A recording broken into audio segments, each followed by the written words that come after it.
And Mr. Lampkins, are you smoking a cigarette? He's a dad. Look, Judge, you know what? I feel like this is a waste of time because Do you both swear or affirm that the testimony you'll give will be the truth and the whole truth? Yes. Okay.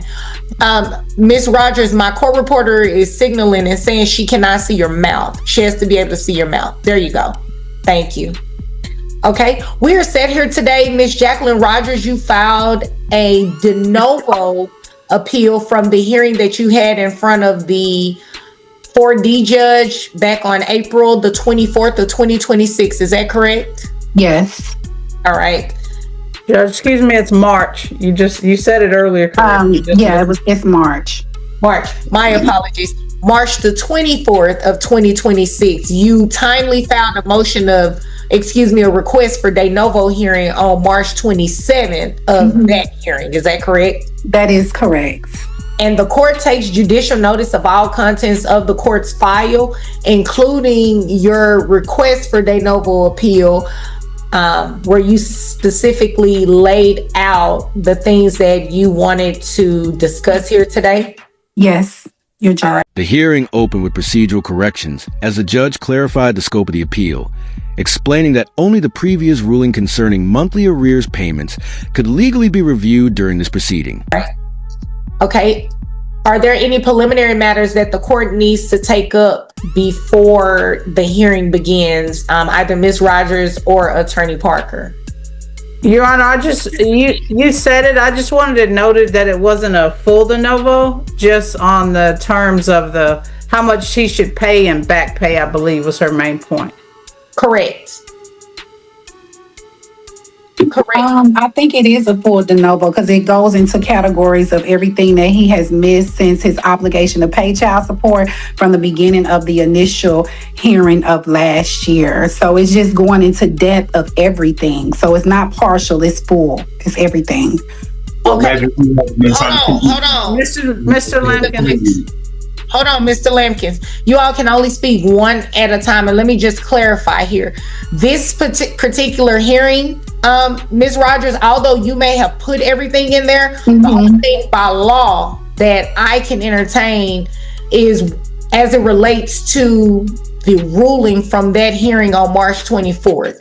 And specifically on March 24th, you mentioned in paragraph 4 of your request, you specifically talked about, let me see. You know what? Now that I'm going back over this, Although the mother hoped to revisit years of unpaid child support, the judge emphasized that a de novo appeal is limited to specific findings identified in the original request, preventing broader issues from being reconsidered. Didn't you specifically identify, let me drop down some more. It's not that paragraph I mentioned. It starts at the end of page 2. We talked about the child support amount being $175 a month. Let me just make sure I'm not combining anything. It was, where it say the obligation of $450. Is that where you're reading that part? Bi-weekly schedule? Yes. So I'm going between your two documents. Well, not your two documents, but the court order from March 24th, as well as your documents. So specifically, you talked about the $175 amount being ordered when you wanted it to be $450. That was discussed with Katrina Parker and the prosecutor.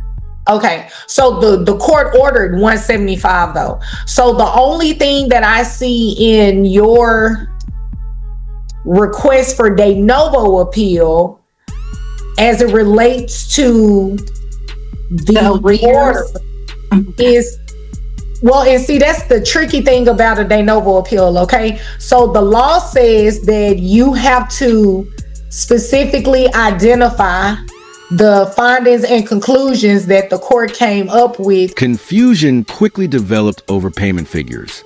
The mother's concerns focus on the overall support obligation, while the court explained that only the additional $175 allocated toward arrears was before the bench. request in the order, you have to make that request in your actual de novo. If you don't specifically identify the findings and the conclusions, by law, I can't entertain it. So the only thing you specified was the 175.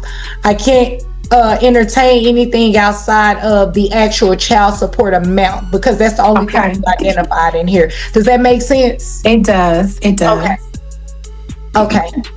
All right. So let me just make sure I didn't miss anything. I'm going over it again.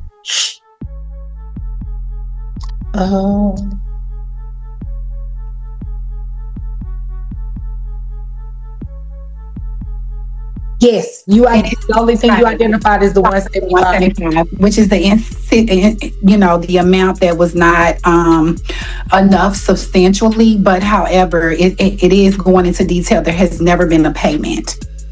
Okay, so when you ask for a de novo, you're essentially saying that you want me to consider something that wasn't considered at that hearing that you had. You're asking for a do-over of that, so I will entertain the amount of child support. Attorney Parker? Your Honor, I would like to... The Attorney General's representative clarified that no child support modification had been requested during the earlier hearing. Instead, the disputed amount represented only the recommended monthly payment toward accumulated child support arrears. Just clarify, at the time of the hearing, there was not a modification of child support included in that action. It was purely enforcement. So the current child support he used to pay was $186. And then we worked out on arrears would be $175 for just the arrears pay. So those two together plus medical would be his obligation, $30 in medical. So she was objecting. I think she wanted the arrears to be maybe $225 or upwards of $200. And that's where the contention was. No, ma'am. I wanted the child support to be $450 and the arrears could have been $75. Or the medical. That wasn't even before the court. I think Well, I was talking to the prosecutor judge, and when she wrote down, what do I want him to go to jail, or are you willing to work out arrangements? Miss Parker was right there present. Hold on, Miss Rogers, keep the phone on your face. Yes, ma'am. Okay. Miss Parker was present when I did speak about I would want him to make payment. If he's not making payment or fulfilling his obligation, then yes, you can go ahead and put him in jail. So then when the mother insisted the existing payment schedule was inadequate, describing years without meaningful support while arguing that the father himself had previously indicated a willingness to contribute substantially higher monthly payments. And we discussed the amount, the prosecutor mentioned, okay, what is your satisfaction of how much? I told her, well, he's back on child support. He's never made a payment in several years. The last payment I got was in 2022. Maybe if you go back on the child support payment history, there has not been no payment up until this very day. And so I said $450, and then the arrears can be, I think it was $275, and then the medical was $50 or $75. I see what you said in your request where you're specifically talking about that. It's at the bottom of page 2 as well. The issue is though, Ms. Rogers, any agreements that you all entertained at the time of any agreements that you all discussed at the time of the hearing, I can't entertain it for the de novo. I can only entertain what was ordered. So the only thing that I have in front of me is $175 due for rearages toward the back pay. Okay, I do also have a text message showing that he was willing to make the fourth. Reviewing the record, the judge repeatedly returned discussion to legal limitations, explaining that private conversations, negotiations, and informal agreements could not replace the official court order currently governing the arrears payment. 50 until she started writing on a sticky note how much that he was supposed to pay. I got proof that he was willing to pay $450 a month. Judge, I think when she's saying $450, she's putting all the totals together. There's no way the Attorney General would even ask anybody to pay $450 on arrears as homeless and Yeah, it's the total. It's the total. It's the total. See, so it's the total. Okay. So yeah, the total amount would be 536. So I have a judge. I'm hold on 1 second. Let me not make this go all over the place. Just Mr. Lampkins, you'll get a chance to talk if you want. Just a moment. So your judge Rogers, what exactly are you wanting? So the order says that he is to pay $175 per month for back pay towards his, that's what he's to pay monthly towards the arrearages. Mm-hmm. Okay. The arrearages are what, $3,900? The More order than that. Judge has 20. Well, you're putting them together. Judge is 22 on child support. 22 on child support. 185.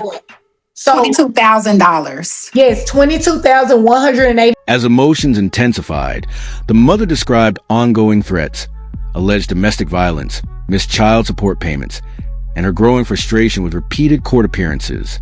She insisted accountability, rather than further delays, was long overdue.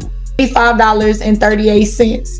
Beginning on April the 1st of this year, excuse me, my voice starting to go out. Beginning on April 1st of this year, he was ordered to pay an additional $175 towards that amount every month. So that's your issue, right?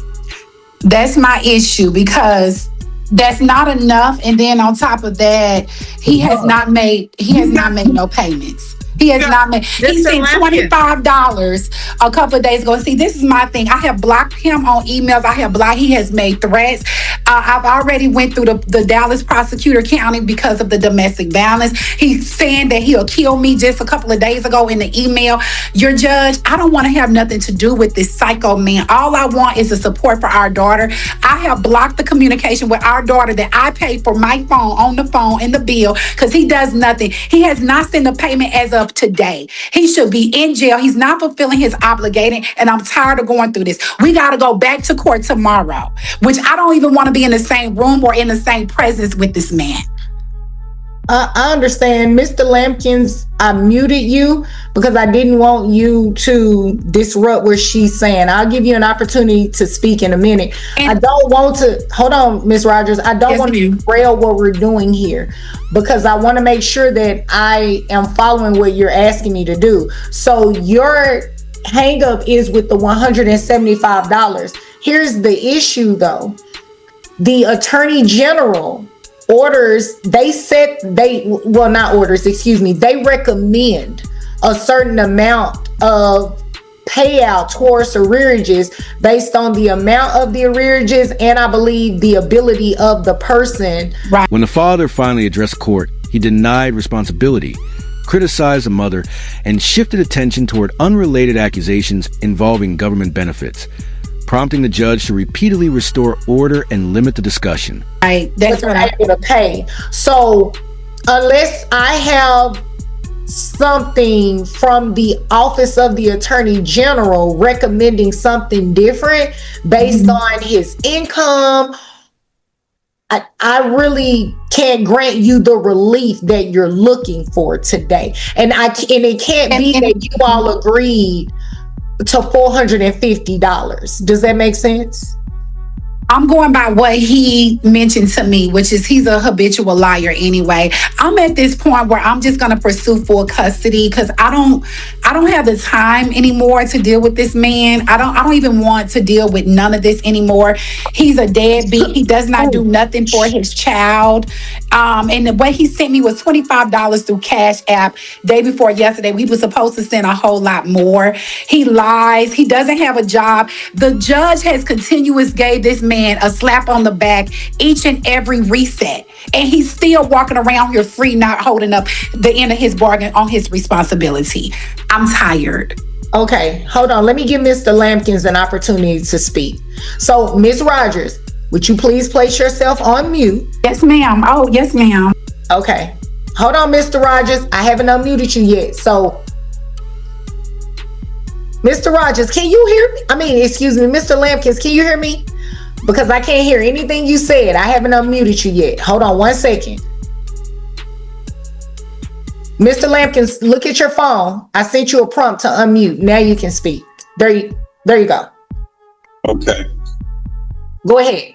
You know, all that she's talking, ma'am, you know what? My child gets checks. She gets checks. I don't have any money to give. She is ripping the government off. Period. She getting checks, unclaimable money that she didn't even earn or work for. And I'm getting harassed and talking about what I do. Our daughter is disabled, and he's a jealous man. He don't get. Okay, Ms. Rogers, I muted you so Mr. Lampkins can speak. Flying. My daughter walks around like a normal child, plays like a normal child. She is collecting money from the government for my child for no reason. She getting money for no reason. She don't even have a job. She ain't had a job in over 20 years. Mr. Lampkins, That's a lie. won't you tell her about the visitation, Mr. Lampkins? Hold on. Money. Okay, I muted both of you at this point because we do not, and when I say we, I'm talking about my court reporter too. We don't know what is being said at this moment. All right. So, Ms. Rogers, if you would please turn your camera back on. We're not going to go into visitation. We're not going to go. The judge firmly redirected both parties, refusing to entertain arguments about visitation, disability benefits, or personal disputes. Instead, the court focused exclusively on whether any evidence justified increasing the monthly arrears payment. Go into who's defrauding the government or anything like that. He's a jealous man, Judge. He's a low-life deadbeat. Hold on, I muted you. So I'm speaking. We're not going to go into any of that because that is totally outside the scope of what we're doing today. As of today, Ms. Rogers, for the $175, listen to my question. Do you have any evidence beyond what he told you? Do you have any evidence to show me today that the Attorney General got this number wrong when they said, when they ordered the $175? And Mr. Lampkins, are you smoking a cigarette? He's a dad. Look, Judge, you know what? I feel like this is a waste of time because I have to hire an attorney for this full custody because his attorney is just as sloppy and don't do nothing. Okay, we're not going to get into that. Okay, no, so he should have been in jail, Judge. He should have been in jail last year. Ms. Rogers, hold on. Okay, so this is what we're going. I used to work for the state, Judge. I used to be. Okay, you all are going to talk over each other. So there is no way for us to even have any resolve. We can't get anywhere today anyway, Ms. Rogers, with what you're asking me to do. I just want both of you to know you are free to file anything you want to file in court as it relates to your case, whether it be a modification, enforcement, whatever the case may be. You all can do that. But as of today, without anything showing that he has earning ability to be paying more towards the arrears, the court cannot grant what you're asking, okay? Okay, Judge, I will excuse myself. I already know what I need to do. Thank you so much for your time. Thank you all. That concludes the hearing. Finding no financial evidence demonstrating a greater payment capacity, the judge denied the requested relief while reminding both parties they remain free to pursue future enforcement or modification proceedings supported by proper documentation and updated financial information,